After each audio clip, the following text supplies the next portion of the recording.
Network. This is the Noon News from Montana's news leader.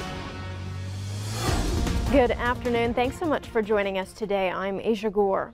Our top story today, within hours of the terrorist attack in New York City, President Trump announced he has ordered the Department of Homeland Security to step up its already extreme vetting program. 8 people were killed in that attack. CBS's Mola reports. Sayfullo Saipov, the suspect behind Tuesday's deadly terror attack in Manhattan, immigrated legally to the U.S. from Uzbekistan in 2010. And President Trump blames New York Senator Chuck Schumer. He tweeted, "The terrorist came into our country through what is called the Diversity Visa Lottery Program, a Chuck Schumer beauty. I want merit-based." We're being stopped by Democrats because they're obstructionists.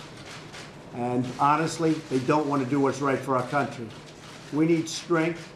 We need resolve. We have to stop it. So we're going to get rid of this lottery program. Senator Schumer responded, "I guess it's not too soon to politicize a tragedy." And he criticized the president for proposing cuts to anti-terror activity. Instead of dividing, instead of politicizing, do something real, Mr. President. Restore these funds now.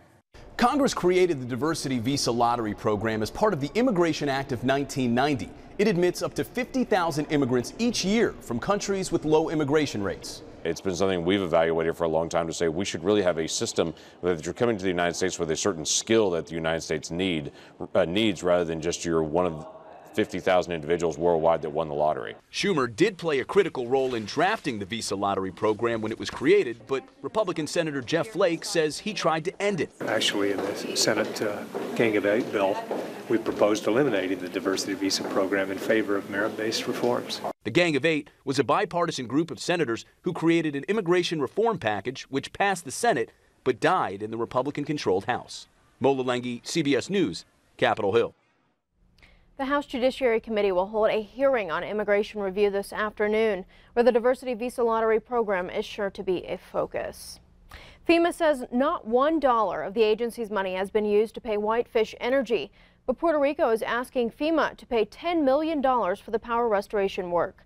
The island's government and utility authorities both filed for bankruptcy this year. It's unclear how the Montana company will be reimbursed for the month of work completed. Montana's U.S. Senator Jon Tester demanded answers from the FEMA administrator during a meeting this week with the Senate Homeland Security and Governmental Affairs Committee. Tester wanted to know how the small Montana company won a $300 million no-bid contract to restore power to Puerto Rico. That I should be tickled pink that they gave a contract to a company in Montana, but as you look at the situation, 2 people, been in business 2 years, never done disaster work before. What kind of people are on this board? The U.S. Army Corps of Engineers says many utility companies were hesitant to sign a contract with Puerto Rico, worried they would not be paid. Whitefish, though, did not hesitate. FEMA said the contract would not have been approved if FEMA had known about it. Signal Peak coal mine near Roundup can continue to mine and stockpile coal while the government works to complete an environmental assessment of the mine's expansion plans. Tuesday's court ruling is the latest twist in a legal battle between Signal Peak and the Montana Environmental Information Center, which sued to block the mine's proposed expansion.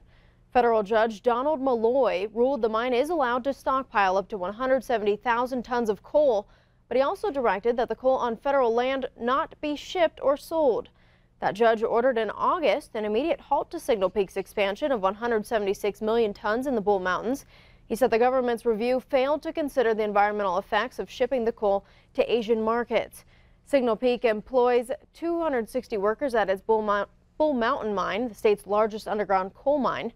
Company officials say a new environmental assessment on the mine's expansion plans would take 6 to 7 months. We turn now to the weather scene with Ed McIntosh. And Ed, how are we shaping up around today? I see snow. Yeah, snow all over the place, especially in central and western Montana. Take a look out towards Bozeman Pass between Billings and really the Livingston and Bozeman area. You can see some of the hazardous travel there. Then also Homestake Pass just outside of Butte. We have some slick roadways there. Right in Butte now we have a rain snow mix with temperatures into the mid-30s. Fortunately, there's not a lot of wind there. Up towards Glacier National Park in the Essex area, area. Again, some slick roadways right into Missoula, looking at wet roads there with temperatures above freezing. So we'll continue to look at some rain showers there. And then in through the central portion of Montana, Great Falls, we have some light snow continuing to fall. More on the weather coming up in a few minutes. Thanks, Ed. We'll check back in. The Missoula man who drugged and raped several teenage girls will spend the rest of his life behind bars. 47-year-old Eric Nugent was sentenced Tuesday in Missoula County District Court to 100 years in the Montana State Prison.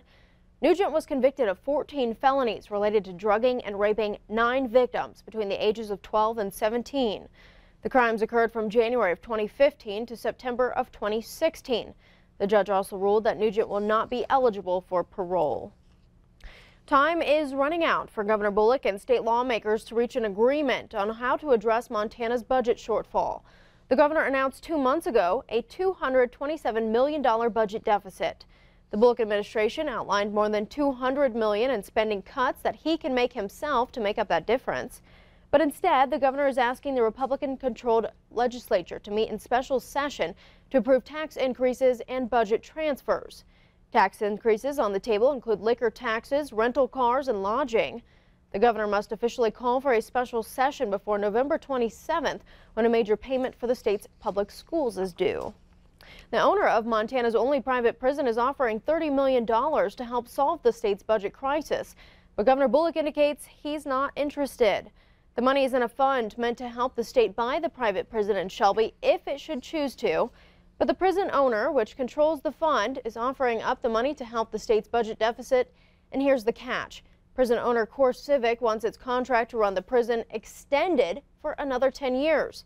State lawmakers whose district includes the Shelby prison favor that proposal. But Bullock's office tells MTN News the deal is not in the cards because he does not want to obligate the state to a new 10-year, multi-million-dollar contract. The Bullock administration says it is interested in exploring whether the state should buy the prison, but only after the current contract expires in 2019.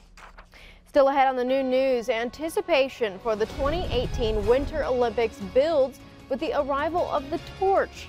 We'll take you to South Korea. But first, Ed has our weather forecast. Stay with us.